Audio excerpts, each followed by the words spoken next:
ಹಿಂದೂವಿ ಸ್ವರಾಜ್ಯದ ಸಂಸ್ಥಾಪಕ, ಮೊಘಲರ ಆಟಾಟೋಪವನ್ನು ಹುಟ್ಟಡಗಿಸಿ ಹಿಂದೂವಿ ಸ್ವರಾಜ್ಯದ ಕಲ್ಪನೆಯನ್ನ ಕೊಟ್ಟಂತಹ ಛತ್ರಪತಿ ಶಿವಾಜಿ ಮಹಾರಾಜರ ಜಯಂತ್ಯೋತ್ಸವ. ಛತ್ರಪತಿ ಶಿವಾಜಿ ಮಹಾರಾಜರ ಜಯಂತ್ಯೋತ್ಸವದ ಈ ಸಂದರ್ಭದಲ್ಲಿ ಒಂದು ಸಾಮರಸ್ಯದ ಘಟನೆಯನ್ನ ನಾವೆಲ್ಲರೂ ಅರ್ಥ ಮಾಡಿಕೊಳ್ಳಬೇಕಾಗಿದೆ. ಕೋಟೆಯ ಮೇಲೆ ಮೊಘಲರ ದಾಳಿಯಾಗತ್ತೆ. ದಾಳಿಯಾದಂತಹ ಸಂದರ್ಭದಲ್ಲಿ ಛತ್ರಪತಿ ಶಿವಾಜಿ ಮಹಾರಾಜರು, ಮಕ್ಕಳು ಎಲ್ಲರೂ ಕೂಡ ತಪ್ಪಿಸಿಕೊಳ್ಬೇಕಾಗತ್ತೆ. ತಪ್ಪಿಸಿಕೊಳ್ಬೇಕಾದಂತಹ ಸಂದರ್ಭದಲ್ಲಿ ಇನ್ನೇನಾದ್ರೂ ದಾಳಿಯಾಗಿ ಯುದ್ಧದಲ್ಲಿ ವೀರಮರಣವನ್ನ ಹೊಂದಿದ್ರೆ ಮುಂದೆ ರಾಜ್ಯಭಾರವನ್ನ ಮಾಡ್ಲಿಕ್ಕೆ ಸಮಸ್ಯೆ ಆಗುತ್ತೆ ಅಂತ ಹೇಳಿ ಸಂಭಾಜಿ ಮಹಾರಾಜರನ್ನ ಕಳಿಸಿಕೊಡಲಾಗತ್ತೆ. ಕಾಡಿನಲ್ಲಿ ಬಿಟ್ಟು ಬರಲಾಗತ್ತೆ, ಅಲ್ಲಿಂದ ತಪ್ಪಿಸಿ ಕಳಿಸಲಾಗತ್ತೆ. ಹೀಗೆ ಕಳಿಸಿದಂತಹ ಸಂದರ್ಭದಲ್ಲಿ ಸಂಭಾಜಿ ಮಹಾರಾಜರು ಒಬ್ಬ ಬಡ ಬ್ರಾಹ್ಮಣನ ಕೈಗೆ ಸಿಗ್ತಾರೆ. ಹೀಗೆ ಸಿಕ್ಕಂತಹ ಸಂದರ್ಭದಲ್ಲಿ ಆ ವ್ಯಕ್ತಿ ಆತ ರಾಜನ ಮಗ ಅಂತ ತಿಳಿದು ಆತನಿಗೆ ರಕ್ಷಣೆಯನ್ನ ಕೊಡ್ತಾನೆ.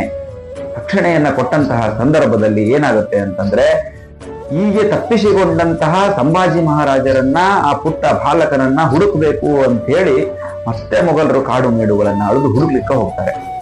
ಆಗ ಬಡ ಬ್ರಾಹ್ಮಣನ ಹತ್ತಿರ ಇರುವಂತಹ ವ್ಯಕ್ತಿ ಗೊತ್ತಾಗುತ್ತೆ. ಹೀಗೆ ತಿಳಿದಂತಹ ಸಂದರ್ಭದಲ್ಲಿ ಆ ಬ್ರಾಹ್ಮಣನ ಹತ್ತಿರ ಬಂದು ಅವರು ಕೇಳ್ತಾರೆ, ಯಾರ್ದು ಮಗ ಏನು ಅಂತೇಳಿ. ನನ್ನ ಮಗ ಅಂತೇಳಿ ಆ ಬ್ರಾಹ್ಮಣ ಹೇಳ್ತಾರೆ.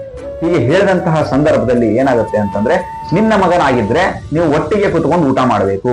ಯಾಕೆ ಅಂತಂದ್ರೆ ಬ್ರಾಹ್ಮಣರು ಒಟ್ಟಿಗೆ ಕುತ್ಕೊಂಡು ಊಟ ಮಾಡಿದ್ರೆ, ಅದರ ಜೊತೆಗೆ ಒಂದೇ ತಟ್ಟೆನಲ್ಲಿ ಊಟ ಮಾಡಿದ್ರೆ ಜಾಸ್ತಿ ಭ್ರಷ್ಟರಾಗ್ತಾರೆ, ಅವರು ಮಾಡಲ್ಲ ಅನ್ನುವಂತಹ ಬಲವಾದ ನಂಬಿಕೆಯಿಂದ ಮೊಘಲರು ಈ ಆದೇಶವನ್ನ ಮಾಡ್ತಾರೆ.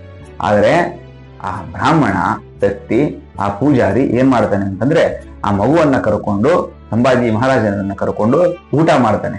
ಇದು ಅಷ್ಟೇ ಅಲ್ಲದೇನೆ, ನಿನ್ನ ತುತ್ತನ್ನ ಆತ ತಿನ್ನಬೇಕು, ಆತನ ತುತ್ತನ್ನ ನೀ ತಿನ್ನಬೇಕು ಅಂತ ಹೇಳಿ ಇಬ್ರು ಕೂಡ ಎಂಜಿಲ ಕೈಯಿಂದ ಒಬ್ಬರಿಗೊಬ್ರು ಊಟವನ್ನ ಮಾಡಿಸ್ತಾರೆ.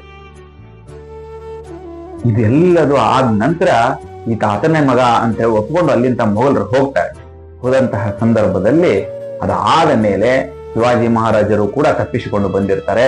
ಬಂದಂತಹ ಸಂದರ್ಭದಲ್ಲಿ ಮತ್ತೆ ಕೋಟೆಗೆ ಆ ವ್ಯಕ್ತಿಯನ್ನ, ಮಗನನ್ನ ಕರೆಸ್ತಾರೆ. ಹೀಗೆ ಕರೆಸಿದಂತಹ ಸಂದರ್ಭದಲ್ಲಿ ಶಿವಾಜಿ ಮಹಾರಾಜರು ಕೇಳ್ತಾರೆ, ನೀನು ನನ್ನ ಮಗನ ಎಂಜಲನ್ನು ತಿಂದಿದ್ದರಿಂದ ನೀನು ಜಾತಿ ಭ್ರಷ್ಟನಾಗ್ಲಿಲ್ವಾ? ನಿನ್ನ ಕುಲಕ್ಕೆ ಕಳಂಕ ಬರ್ಲಿಲ್ವಾ? ನೀನು ಜಾತಿ ಭ್ರಷ್ಟನಾಗಲ್ಲ ಅಂತ ಹೇಳಿ ಹೇಳಿದಂತಹ ಸಂದರ್ಭದಲ್ಲಿ ಆ ಬ್ರಾಹ್ಮಣ ಹೇಳ್ತಾನೆ, ಜಾತಿಗಿಂತ ಧರ್ಮ ಮುಖ್ಯ, ಧರ್ಮ ದೊಡ್ಡದು, ಧರ್ಮಕ್ಕಿಂತ ದೇಶ ದೊಡ್ಡದು, ರಾಷ್ಟ್ರ ದೊಡ್ಡದು ಅನ್ನುವಂತಹ ಭಾವನೆಯನ್ನ ಆ ಬ್ರಾಹ್ಮಣ ವ್ಯಕ್ತಪಡಿಸ್ತಾನೆ. ಅಂದ್ರೆ ನಾವು ಇಲ್ಲಿ ಅರ್ಥ ಮಾಡ್ಕೊಳ್ಬೇಕಾಗಿದ್ದು, ಇವತ್ತು ಜಾತಿಗಳ ಮಧ್ಯೆ ಅನೇಕ ಕಲಹಗಳನ್ನ ಹಿಂದೂ ಸಮಾಜ ಇವತ್ತು ಅನುಸರಿಸ್ತಾ ಇದೆ. ಆದ್ರೆ ನಾವೆಲ್ಲರೂ ಒಂದು ಅನ್ನುವಂತಹ ಭಾವನೆಯನ್ನ ಈ ತರದ ಕಥೆಗಳ ಮೂಲಕ ನಾವು ತಿಳ್ಕೊಳ್ಬೇಕು. ನಾವೆಲ್ಲರೂ ಒಂದು, ನಾವೆಲ್ಲರೂ ಹಿಂದೂ ಅನ್ನುವಂತಹ ಭಾವನೆಯನ್ನ ಅರ್ಥಕೊಂಡು ಜೀವನವನ್ನ ಮಾಡಬೇಕಾದಂತಹ ಅನಿವಾರ್ಯತೆ ಇವತ್ತಿನ ದಿನ ನಮ್ಮೆಲ್ಲರಲ್ಲೂ ಇದೆ. ಧನ್ಯವಾದ.